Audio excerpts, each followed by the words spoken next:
ఈ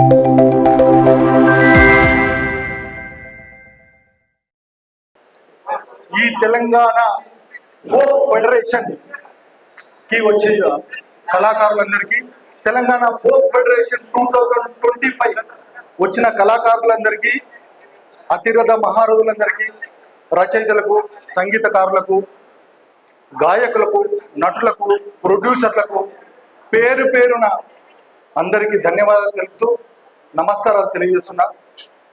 అసలు ఈ తెలంగాణ ఫోక్ ఫెడరేషన్ ఏర్పడటానికి అసలు ముఖ్య కారణం ఏంటి, ఎందుకోసం ఈ తెలంగాణ ఫోక్ ఫెడరేషన్ ఏర్పాటు చేసుకున్నాం అనే విషయానికి వస్తే, చాలా రోజులు అవుతుంది ఇంతమంది కళాకారుల సమూహం కలవటం అనేది.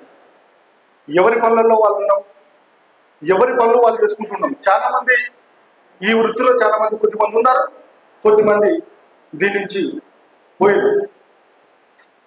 గడిచిన 30 సంవత్సరాల్లో, గడిచిన 20 సంవత్సరాల్లో ఇక్కడ ఉన్న చాలా మంది కళాకారులు ఉన్నారు. ఈ 30 సంవత్సరాల్లో తెలంగాణ ఉద్యమం కంటే ముందు చాలా మంది కళాకారులు దీంట్లో ఉన్నారు. తెలంగాణ పల్లెను, తెలంగాణ సంస్కృతిని, తెలంగాణ బడిని, తెలంగాణ గుడిని, మన ఆంధ్ర రాష్ట్రం అంతా, ఉమ్మడి ఆంధ్ర రాష్ట్రంలో అంతా వారి కళలతో, వారి గళాలతో, వాళ్ళ రచనలతో, వాళ్ళ ప్రొడ్యూషన్తో, వాళ్ళ సంగీతంతో ఆంధ్ర రాష్ట్రం అంతా మారుమోగిన కళాకారులందరికీ పేరు పేరున్న దీంట్లో ఎంతో మంది ఉన్నారు విశిష్టమైన కళాకారులు. ఆ విశిష్టమైన కళాకారులందరికీ పేరు పేరున మరొకసారి ధన్యవాదాలు, నమస్కారాలు. ముఖ్యంగా ఈ 30 ఏళ్ల సావాసంలో ఎంతో మంది అద్భుతమైన రచనలు చేశారు. మళ్ళీ మనమంతా ఒక కుటుంబంలాగా ఐక్యతగా మనమంతా మళ్ళీ ఒకసారి కలవాలి, మనసు చెప్పి మాట్లాడుకోవాలి, మనసులో ఉన్నాయని మాట్లాడుకోవాలి. మనం ఎవరెవరు ఎక్కడున్నారో, ఎవరెవరు ఏం పని చేస్తున్నారో తెలియని పరిస్థితి. ఇట్లాంటి ఆత్మీయ సమ్మేళనం ఈ కళా ప్రపంచంలో ఇది మొట్టమొదటిసారి నిర్వహించుకుంటుంది. చాలా రోజులైంది ఇట్లాంటి ఆత్మీయ సమ్మేళనాలు ఎక్కడ జరగలేదు. కేవలం ఇది మనసు విప్పి మన గురించి మనం మాట్లాడుకోవడానికి ఏర్పాటు చేసిన సదస్సు మాత్రమే. మన మంచి చెడులు, మనం ఏ విధంగా బతుకుతున్నాం, మన పిల్లలు ఏం చేస్తున్నారు, ఈ కళా రంగంలో మనం సంతృప్తిగా ఉన్నామా, మనం ఎక్కడ ఉన్నాం, ఏ ప్రాంతంలో ఉన్నాం, ఒకరిని పెనవేసుకొని మన స్ఫూర్తిగా మన కష్టాలు, మన సుఖాలు, మనం ఏ విధంగా కొనసాగుతున్నామో మాట్లాడుకోవడానికి ఈ ఆత్మీయ సమ్మేళనం ఏర్పాటు చేయడం జరిగింది. దాంట్లో ముఖ్య ఉద్దేశంగా మీ అందరి సమిష్టి కృషితో ఈ 26 డేట్ని ఎంపిక చేసుకొని ఈ సమావేశం ఏర్పాటు చేసింది. చాలా మంది కళాకారులు ఉన్నారు ఈ సమిష్టి కృషిలో భాగం పంచుకున్న వాళ్ళు. దాంట్లో భాగంగానే మనం అంతా ఇక్కడ కలుసుకున్నాం. ముఖ్యంగా చెప్పదలుచుకునేది ఏంటంటే, నా జీవిత ప్రయాణానికి వచ్చేసరికి నేను గత 30 సంవత్సరాల క్రితం నేను అమృతవాణి అనే స్టూడియో ఉండేది హైదరాబాద్లో. ఈ అమృతవాణి స్టూడియో ఉన్నప్పుడు సారంగపాణి, శంకర్ అంటే పెద్ద పెద్ద గాయకులు ఉండేవాళ్ళు. ఇదంతా ఎక్కడ పడతారో ఏం చేస్తారో అని తెలిసేది కాదు నాకు. అసలు నేను ఫీల్డ్కి వచ్చింది, నేను పాడదాం అనుకున్నా. అసలు ఓ పాటగాని కావాలి నేను. ఈ పాటగాన్ని అయితే నేను ఎక్కడ చేస్తూ వచ్చింది. యాదగిరి అనే ఒక ప్రొడ్యూసర్ ఉండేది భోగిలో, మాకు దగ్గరలో అంజన్శ్రీ అనే రైటర్ ఉండేది, ఈ పక్కన యాదగిరి అనే ప్రొడ్యూసర్ ఉండేది. నేను ఇంటర్మీడియట్ కాలేజ్ చేసేటప్పుడు నేను ఎట్లనే పాడాలని యాదగిరి దగ్గర డబ్బా దగ్గర పోయి, అన్న నేను కూడా పాటలు పాడతా అంటే ఆయన ఏమన్నాడంటే, పాటలు పాడితే మరి నాకు ఎన్ని పైసలు ఇస్తావు, ఈ పాటలు పాడితే నాకు ఎన్ని ఇస్తావు చెప్తా, ఈ పాటలు పాడితే నాకు ఎన్ని ఇస్తావు అంటే, అన్న నా దగ్గర అయితే 5,000 ఉన్నాయి, 5,000 కోసం 5,000 తీసుకున్న తర్వాత నాకు అవకాశం ఇచ్చింది. అవకాశం ఇస్తే నేను తర్వాత అమృతవన్ థియేటర్కి పోయి వాళ్ళే రాసిన పాటను నేను పాడదామనుకుంటే, అదో పెద్ద స్టూడియో, ఈ అద్దాలలో పోయి తర్వాత నేను హెడ్ఫోన్ పెట్టుకుని ఆ పాట పాడలేకపోయినాను. ఆ ట్రాక్లో నేను నాకు కుదరలేదు, కాలేదు, అక్కడ ఫెయిల్ అయిపోయినాను. ఫెయిల్ అయిపోయిన తర్వాత నాలో ఉన్న ఆశ మాత్రం చావలే. ఎట్లా చేసి నేను గాయకుని కావాలి ఆశ మాత్రం చావలేదు.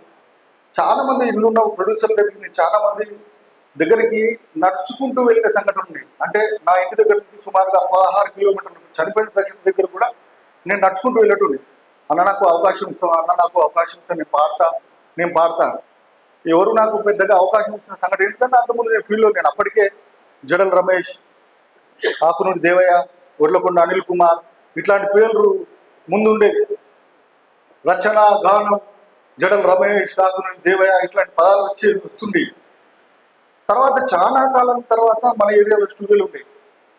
చాలా ఏళ్ళ తర్వాత మన ఏరియాలో స్టూడియో వచ్చినాయి. నా ఫ్రెండ్స్తో కలిసి నేను ఈ గజ్వెల్ ఏదైనా గజ్వెల్ స్టూడియో ఉండేది. ఈ గజ్వెల్ స్టూడియోకి వచ్చిన గజ్వెల్ స్టూడియోకి వీళ్ళంతా నాకు పరిచయం లేదు కాబట్టి అప్పుడు జడల రమేష్, ఆకునూరి దేవయ్య లోపల అద్దాలలో పాడబడుతుంది.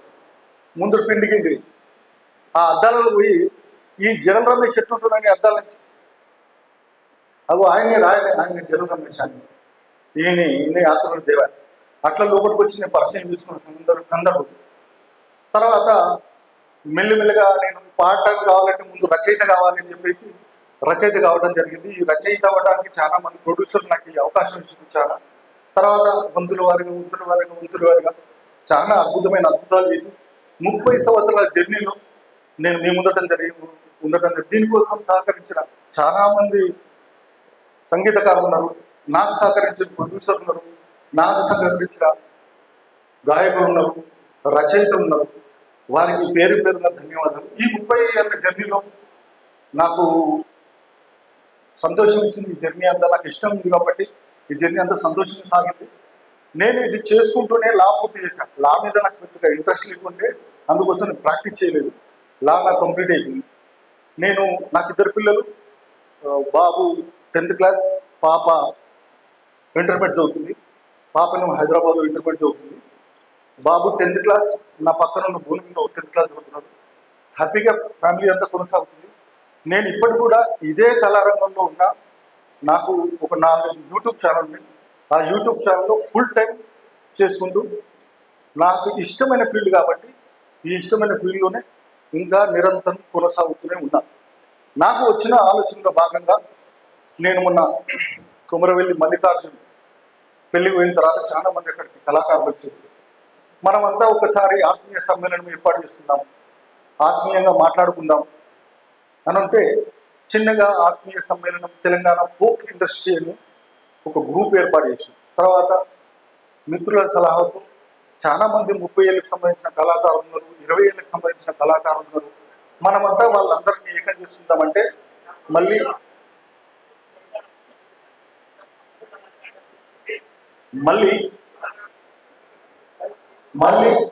ఈ కార్యక్రమాన్ని ఏర్పాటు చేసుకోవడం జరిగింది. ముఖ్య ఉద్దేశం ఏంటంటే ఈ జర్నీలో చాలా తరాలు దాటిపోతూనే ఉన్నాం. తరాలు దాటిపోయి ఇప్పుడు మనం 3rd జనరేషన్లోకి వచ్చాం. ఇప్పుడు చాలా మంది కళాకారులలో 50 నుంచి 60 సంవత్సరాల కళాకారులు దీంట్లో చాలా మంది ఉన్నారు. 2nd జనరేషన్లో యూత్ వచ్చింది. ఈ జనరేషన్లో 50 to 60లో చాలా మంది ప్రొడ్యూసర్లు కానీ, చాలా మంది రైటర్లు కానీ, చాలా మంది గాయకులు కానీ దీంట్లో ఉన్నారు. చాలా మంది అప్డేట్ అయిపోయినారు, కొందరు మాత్రం ఇంకా కొనసాగుతూ ఉన్నారు. ఈ ఫస్ట్ జనరేషన్ అంతా కాలానుగుణంగా పోతూనే ఉంది. ఇంకా పనిచేస్తే ఎక్కువ పనిచేస్తే ఎంతవరకు పనిచేస్తారు? 5 సంవత్సరాలు. ఇంకా ఆరోగ్యం సహకరిస్తే ఇంకో 10 సంవత్సరాలు మాత్రం పనిచేస్తారు. ఈ 10 సంవత్సరాల ఈ జర్నీలో నెక్స్ట్ మనం ఏం చేసుకుందాం, మనం ఎట్లుందాం, ఈ ఆత్మీయ సమ్మేళనంతో మంచి భవిష్యత్తు నిర్మించుకోవాలని, మంచి ఏర్పాటు చేసుకోవాలనే ఉద్దేశంతో ఈ ఏర్పాటులో ముందుగా భాగంగా ఈ 50 సంవత్సరాల నుంచి 60 సంవత్సరాల కళాకారులు అంతా ఎటువంటి భవిష్యత్తు నిర్మించుకుంటే ముందు భవిష్యత్తు మంచిగా ఉంటుంది, మన పిల్లలు బాగుంటారు, మనం బాగుంటారు అనే ఆలోచనతో ఏర్పాటు చేసింది. దీంట్లో చాలా మంది కళాకారులు అంటే తెలంగాణ ఉద్యమం కంటే ముందు మనం పనిచేసింది.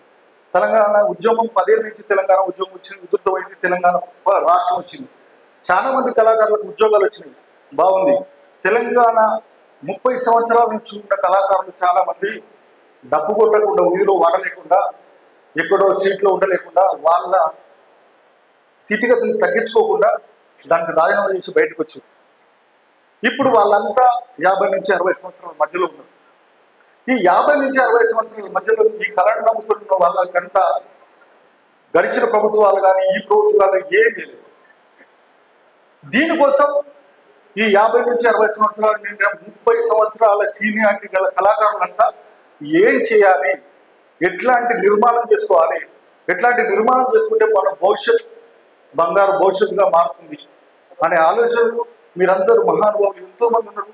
మీరు అద్భుతమైన సూచనలు ఇస్తే మన నిర్మాణాన్ని అద్భుతంగా చేసుకొని మన కుటుంబాలను అద్భుతంగా చేసుకొని ఆర్థికంగా సంతోషంగా ముందుకు సాగాలనే ఉద్దేశం. కేవలం టైంపాస్కి వచ్చినాం, ఆత్మీయ సమ్మేళనం జరిగింది, తిన్నమా పోయినమా కథం ఫోటోలు దిగినమా వాట్సాప్లో పెట్టిన మా స్టేటస్లో కాదు. రేపు పొద్దున మన నిర్మాణం ఏ విధంగా ఉంది, ప్రతి ఒక్కరూ అద్భుతంగా ఆలోచించి ఏ విధంగా ముందుకు పోతే బాగుంటుంది అని మీ ఆలోచనలు చెప్పి అన్నా ఇట్లా పోతే ముందుకు పోతే బాగుంటుంది అదంతా నిర్మితం చేసి నెక్స్ట్ ప్రణాళికలో అవన్నీ ముందుంచుకుంటాం. అట్లాంటి ముందుంచుకుంటే ప్రతి ఒక్కరికి, కుటుంబంలో ఉన్న ప్రతి ఒక్కరికి లాభం చేకూరుతుంది. ఎవరి సప్రయోజనాల కోసమో ఎవరికి ఒక మేలు జరగాలనే ఉద్దేశంతో ఈ తెలంగాణ ఫోక్ ఇండస్ట్రీని నిర్మితం చేయలేదు. ఈ కళాకారుల కుటుంబాలన్నీ 50 నుంచి 30 సంవత్సరాల నుంచి 20 సంవత్సరాలు ఉన్న కళాకారులు మొత్తం రాష్ట్రంలో 100 కళాకారుల కంటే మించి లేరు. 100 కళాకారుల కంటే మించి లేరు. కళాకారులు చాలా మంది ఉన్నారు, వాళ్ళందరికీ కాళ్ళగడిగి నెత్తిలో వస్తున్న వాళ్ళందరూ కళాకారులే. కానీ సీనియర్ కళాకారులు మాత్రం తెలంగాణ రాష్ట్రంలో 100 కళాకారులు మాత్రమే ఉన్నారు. ఈ 100 కళాకారుల నిర్మాణం ఏం చేయాలి, ఈ నిర్మాణం ఎట్టయితే కొనసాగుతుంది, ఏ విధంగా ఆర్థికంగా మనం స్థిరపడతాం, ఆర్థికంగా లాభపడతాం, అది ఆలోచించి ముందు నిర్ణయం తీసుకుంటే ఖచ్చితంగా పాలక పక్షాలు కానీ ప్రతిపక్షాలు కానీ ఖచ్చితంగా మనకు మద్దతు చేస్తే ఖచ్చితంగా మన నిర్మాణం, మన ఇల్లు, మన కుటుంబాలు అద్భుతంగా బాగుపడితే గంటాపదంగా చెప్తున్నా. మీ అభిప్రాయాలు కూడా ఏ విధంగా నిర్మాణం చేసుకోవాలి అని మీ ఆలోచన కూడా చెప్తే చాలా అద్భుతంగా ఉంటుంది. అదేవిధంగా నేనేమంటున్నా అంటే హైదరాబాద్లో నేను పెద్దలు మొన్న కుదార్సిన మాట్లాడి అతను వచ్చేటప్పుడు, అన్న గట్కేసర్ నుంచి ఉప్పల్కి వచ్చే వరకు ఎన్నో ప్రభుత్వ భూములు ఉన్నాయి అన్న సినన్న మాట్లాడు. చాలా మంది నాకు మోహన్ అన్న బైరాగన్న మాట్లాడాడు. అన్న ఇట్లాంటి ఉద్దేశంతో చాలా అద్భుతంగా ఉంది. ఈ సీనియర్ కళాకారులు సుమారుగా 300 గదాలు జాగా, 500 గదాలు జాగా, మనకి బెల్ట్ ఉంది, మనకి సీనియారిటీ ఉంది. ఈ ప్రభుత్వాలని నివసించడానికే మనం పైసలు అడుగుతలేం, ఉద్యోగాలు చేసే పరిస్థితుల్లో మనం లేవు. ఇప్పుడు ఆఫ్టర్ రిటైర్మెంట్కు దగ్గరగా ఉన్న కళాకారులు మనమంతా. ఈ రిటైర్మెంట్కు దగ్గరగా ఉన్న కళాకారులు ఏం చేసుకుందాం అన్న నిర్మాణంలో ఈ సీనియర్ కళాకారులం అంతా, అయ్యా మాకు 500 గదాలు జాగిస్తావా మేము నివసించడానికే. హైదరాబాద్ చుట్టూ ప్రాంతాల్లో ఎంతో ఉంది. మన పిల్లలు ఇంకా హైదరాబాద్లో ఎదిగిన పిల్లలు ఉన్నారు, చాలా మంది ఇంజనీరింగ్ పిల్లలు ఉన్నారు, డాక్టర్ పిల్లలు, ఎంతో మంది పిల్లలు ఉన్నారు. ఈ పిల్లలకి ఒక ఉపాధి కలుగుతుంది. అరే మా నాయన ఈ జాగ్రత్త అపాయించరా. చాలా మంది క్యాసెట్ల మీద ఫోటోలు ఉంటే, సీడీల మీద ఫోటోలు ఉంటే, అరే నా ఫోటో వచ్చినది పక్కన చెప్పించుకున్నారు. కానీ ఏ కుటుంబం కూడా ఆర్థికంగా స్థిరపడలేదు. చాలా కొద్ది కుటుంబాలు మాత్రమే ఆర్థికంగా స్థిరపడి నైతికంగా ఉన్నారు. ఏం చేస్తున్నారా అంటే ఆ ఫోటోలు అట్లే ఉంది. అలా యూట్యూబ్లో పాట వచ్చింది, యూట్యూబ్లో షార్ట్ ఫిల్మ్ వచ్చింది. చాలా మంది కొద్ది కళాకారులు మాత్రమే ఆర్థికంగా స్థిరపడ్డారు. ఆర్థికంగా స్థిరపడడానికి ఇప్పటికైనా ఒక అడుగు ముందుకేస్తే ఈ 30 సంవత్సరాల నుంచి 20 సంవత్సరాల ఉన్న కుటుంబాలకి ఖచ్చితంగా ఈ 100 మంది కళాకారులకి 100% మేలు జరుగుతుంది. ప్రతి ఒక్క కుటుంబం ఆర్థికంగా బాగుపడుతుంది. ఇది గంటాపదంగా మీరు కూడా ఆలోచించండి. ఇది ఆలోచించి మీ నిర్ణయాలు, మీ అభిప్రాయాలు పంచుకొని మన కోసం, మన కుటుంబాల కోసం, మన కళల కోసం మీ అభిప్రాయాలు ఒకరొకరు చెప్తారని మనస్ఫూర్తిగా కోరుకుంటున్నా.